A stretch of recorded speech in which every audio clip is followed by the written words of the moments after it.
gudoomiyaha gobolka Banaadir ahna duqa magaalada Muqdisho mudane Cabdiraxmaan Cumar Cismaan injineeriso oo uu weheliyo ku-xigeenka maamulka iyo maaliyadda gobolka Banaadir ayaa kormeer shaqo oo uu korgalayay sida ay u socdaan mashaariicda dhismo uu maamulka gobolka Banaadir ka fulinaya degmooyinka Muqdisho.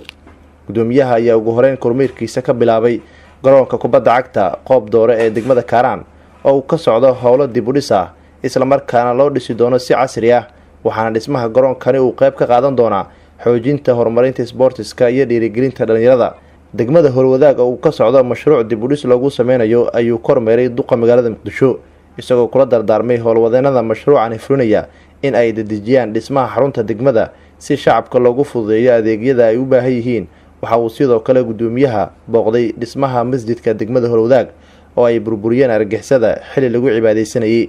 dib u dhiska ka socda xarunta degmada Hodan ayaa ka mid ahayd goobaha uu maanta kormeeray gudoomiyaha gobolka Banaadir isagoo warbixinta degmada ka wareystay gudoomiyaha degmada Hodan Cabdixakiin Dhagajoon waxa uuna ku bogaadiyay dardargelinta howlaha shacabka loogu adeegayo.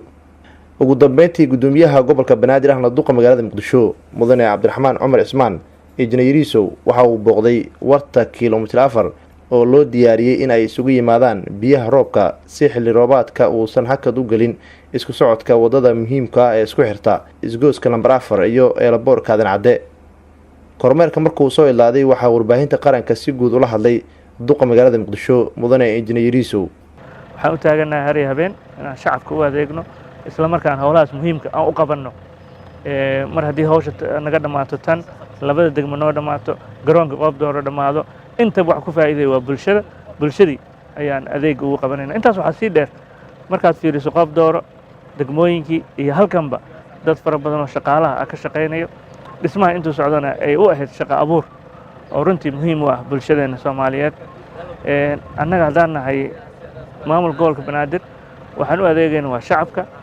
dhinaca kalena ood la socotaan kooxaha argagixisada inay maalin walba goobihii bulshada loogu adeegayay ay burburiyaan shacabkii iyo dukaamadooda masaakiinta oo ay qarax maaragtay la beegsadaan.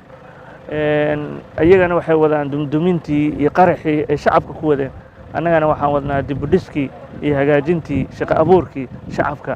waxaan rabnaa shacabka Soomaaliyeed inay meel uga soo wada jeestaan kooxaha argagixisada wax faa'iido ay noo hayaan ma laha. shacabka Soomaaliyeed waxaan uga mahadcelinaynaa runtii labadii beriyo lasoo dhaafay sida ay heeganka u ahaayeen gurmadka kala go'a leh oo ay u fidiyeen dadka walaalahooda. welina maanta dadkeena dhaawaca isbitaalada ku jirana waxaa noo jira muxuu ahaa maamulkii gobolka Banaadir oo halkaas daryeelkii dadkaas dhaawaca iyo sidii looga fikiri lahaa mustaqbalkooda ku howlan. annaga marka waxaan naga go'an waxay tahay inaan bulshada u adeegno. kooxaha argagixisadana waxaan leenahay waqtigiina waa dhammaaday, bulshadan ma harayso.